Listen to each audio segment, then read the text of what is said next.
Midnight whiskey. One couch. No turning back. Revolving light. He's my stepson. I'm the man who swore to protect him. One drink too many, and protection turned to possession. Tonight, I'm breaking the silence.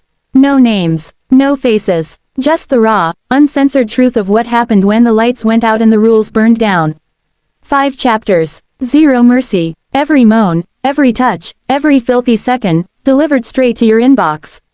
She's upstairs, asleep. He's waiting in the dark. And you're about to cross the line with us. Hit subscribe. The fire starts now. I never meant for it to happen. That's what they all say, isn't it?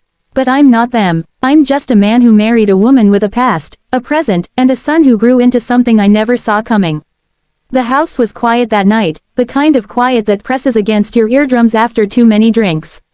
My wife, his mother, was asleep upstairs, knocked out by a migraine and half a bottle of red. I'd come down to the living room to pour myself a nightcap, something to dull the edges of a day that had been too long and too loud. He was already there, sprawled on the leather couch, one leg hanging off, shirt unbuttoned just enough to show the ink that crawled up his collarbone. A tattoo I'd never asked about. A story I didn't want to know. Couldn't sleep, I asked, voice rougher than I meant it to be. He looked up, eyes glassy but sharp. Mom's snoring like a chainsaw. Figured I'd raid the good stuff. He lifted the bottle of Glenfiddich I'd been saving for something. A promotion, a funeral, who knows. I should have told him to put it back. Should have gone upstairs. Instead, I sat down across from him, poured myself 3 fingers, and watched the amber catch the light from the fireplace. We didn't talk much at first.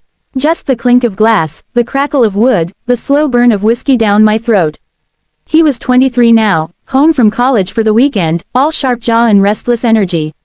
I remembered when he was 15, all elbows and anger, slamming doors and calling me, sir, like it was a curse.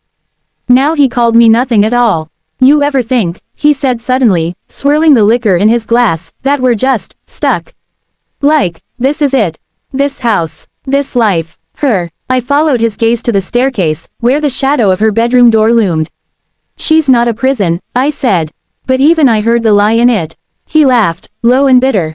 Yeah, sure. Another pour. Another silence. I don't know when the air changed. When the space between us started to feel like a held breath. Maybe it was the 3rd drink.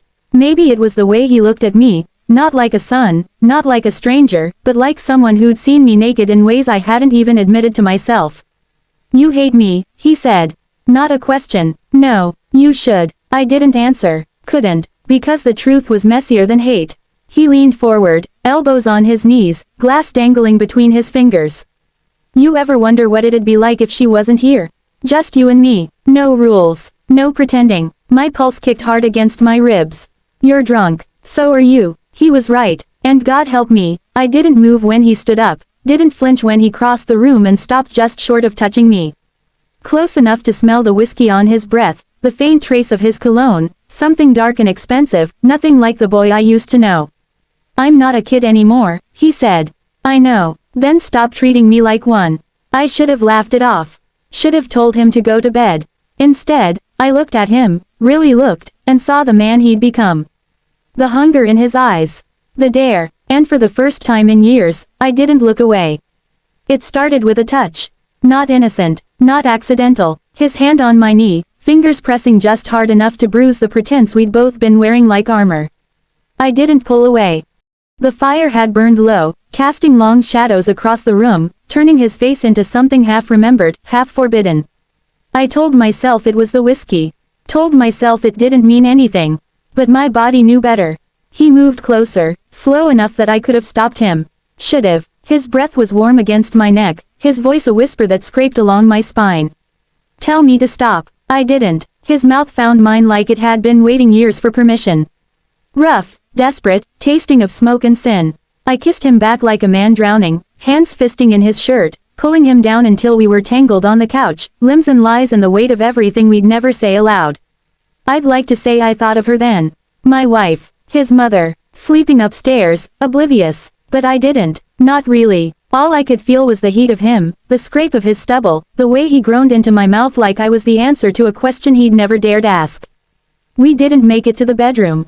Didn't even try. Clothes came off in a frenzy, buttons scattering, zippers catching, the sound of fabric tearing like a confession. His skin was hot under my palms, muscles shifting as he arched into me, demanding more.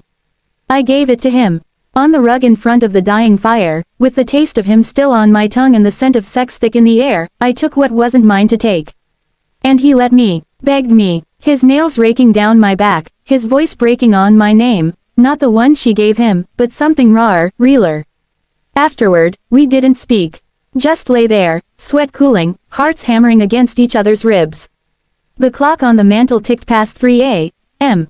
Somewhere upstairs, a bed creaked. We both froze, but she didn't come down. He rolled off me, pulled on his jeans without looking at me. "This doesn't change anything," he said. "No," I lied, "it doesn't." He left first. I stayed on the floor, staring at the ceiling, the taste of him still in my mouth and the echo of his moan in my ears. I told myself it was a mistake. A one-time thing. But even then, I knew I was lying. I woke up on the couch with a crick in my neck and the sour taste of regret in my mouth. The fire was dead, the bottle was empty, and he was gone. Upstairs, the shower was running. I could hear her humming, some pop song from the 90s, off-key and oblivious. I sat there in my wrinkled shirt, staring at the rug where it happened. There was a stain, dark, indelible. I scrubbed it with soda water and a dish towel until my hands bled. He came down just as I was pouring coffee, acting like nothing had changed.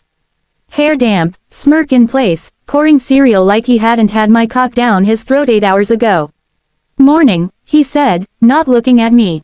"Morning." She breezed in, kissed his cheek, ruffled his hair. "You two have fun bonding last night? I heard you up late." He shrugged. "Just talking shop. Dad stuff." Dad. The word hit me like a slap. I mumbled something about work and escaped to the garage. Spent the day pretending to fix the lawnmower, hands shaking too much to hold a wrench. He texted me once. A single emoji. Fire. I deleted it, but I didn't delete the memory. Couldn't. It lived under my skin now, a bruise I pressed when no one was looking. The way he'd looked at me. The way he'd said my name. The way he'd come apart under me like I was the only thing holding him together. That night, she wanted to reconnect. Candles, wine, the whole performance. I went through the motions, eyes closed, pretending her hands were his. Hating myself for it. He was in the next room. I could hear him moving around, the creak of his bed frame, the low murmur of a phone call. I wondered who he was talking to. If he was telling them.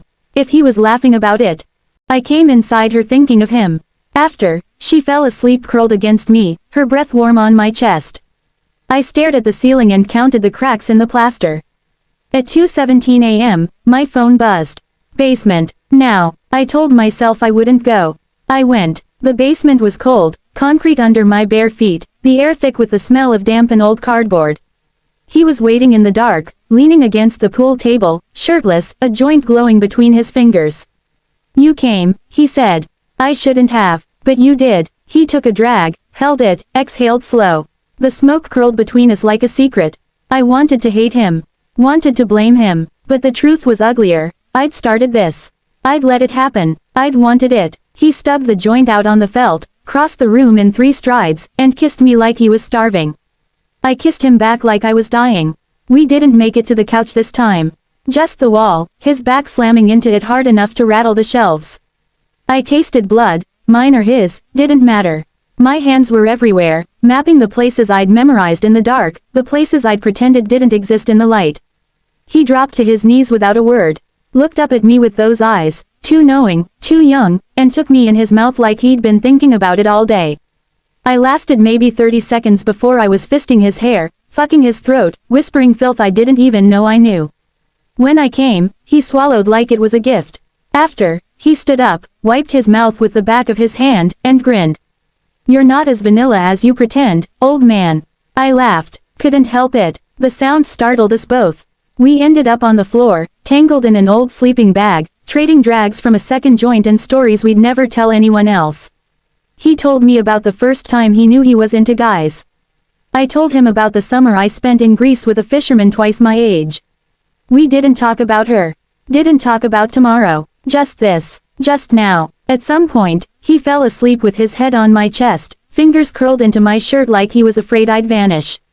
I stared at the ceiling pipes and listened to the house settle around us. I thought about leaving, packing a bag, disappearing. Instead, I pulled him closer. We never got caught. That's the part she'll never know. The part no one will. Not her. Not his friends. Not the neighbors who wave when we mow the lawn side by side on Saturdays, pretending we're just a normal family. It went on for months. Stolen moments. Risky places. The car in the garage with the engine running to mask the sounds. The shower when she was at yoga. Once, in their bed while she was at a conference in Chicago, sheets still warm from her body, his moans muffled by her pillow. We got good at lying. Better at wanting. He left for grad school in the fall. We said goodbye in the driveway, her hugging him too tight, me shaking his hand like a stranger. But his fingers lingered on mine, a promise pressed into my palm. He texts sometimes. Late, drunk, horny. I never answer, but I read them, save them, delete them. She asks why I seem distant. I tell her work's stressful. She believes me, always does. Some nights, I sit in the dark with a glass of whiskey and remember the taste of him. The weight of him, the way he looked at me like I was the only real thing in his world. I'll never tell her, he'll never tell anyone. This is our secret, our sin, our story, and it's enough. Taboo Unleashed. A5CHAPTER confession that'll burn your screen fire. Warning. This is not your step-family's bedtime story. One tipsy night, one forbidden line, one anonymous voice spilling every pulse racing, sweat-soaked detail. Sweat droplets raw, relentless, real, sweat droplets no names, no shame, no holding back, sweat droplets for mature eyes only, explicit, unapologetic, and dangerously addictive. She never caught them, you just did. Subscribe now, unlock the full descent into desire before the next chapter drops. Limited spots, zero regrets, tap, follow, and step into the fire.